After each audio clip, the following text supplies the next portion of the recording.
pumanaw man, patuloy na mabubuhay sa diwa ng marami ang iniwang musika ni Whitney Houston at ang naging impluensya niya sa maraming mga aawit. Ang ilan ngang Pilipinong sikat sa pagbirit, aminadong si Whitney Houston ang naging inspirasyon nila noon. Nakatutok si Nelson Canlas. Si Whitney Houston ang isa sa pinakamalaking bituin ng recording artist sa buong mundo. Mula nang pumaimbulog sa kasikatan noong 1985, nagkaroon siya ng 6 na Grammy Awards. Nagkamit din ng 14 gold singles at most consecutive #1 singles. Binansagang pinakamabentang female artist ng siglo at nakapagtala ng 14 na milyong albums niya ang binenta sa buong mundo. She was there in the right time at the right place, the right songs na tapos yung pa coupled with magandang packaging, magandang she was the total package.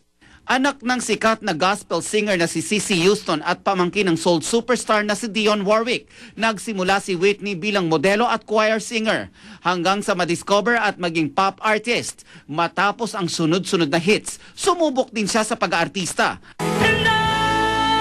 Nagbida si Whitney sa 4 na pelikula kabilang ng hit na The Bodyguard kung saan nakatambal niya si Kevin Costner. Dahil sa kulay ng kanyang karera, tinularan si Whitney ng maraming female artists. Sa Pilipinas, ang mga biritera aminadong si Whitney Houston ang naging template nila nang nagsisimula pa lang. Nauso talaga yung sound niya. And thank you to Whitney Houston. Nauso din ako. Kasi, na sobrang na-influence yung music ko. Plus, yung ganong sound na uso, kung hindi nga sa kanya, hindi ako mauuso. Lahat ng mga singers ngayon, nakabata, yung foundation,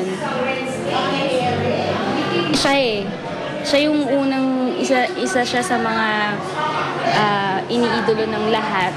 Katunayan ng madiskubre ng TV host na si Ellen DeGeneres ang Pinay singing sensation na si Charisse Pempenco noong 2007. Isang piyesa ni Whitney Houston ang kanyang kinanta. Ang kanyang performance sa show, naging viral video pa nga sa YouTube.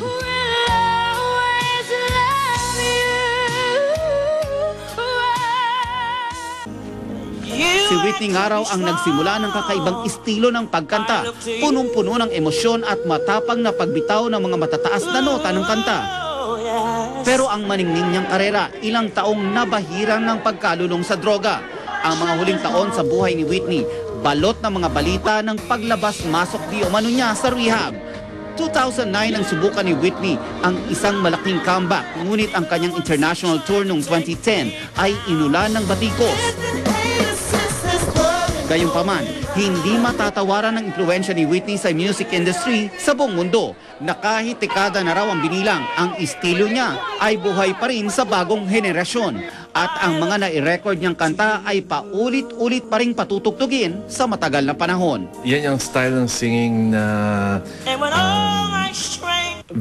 ang mataas ang energy at saka ang lakas ng appeal.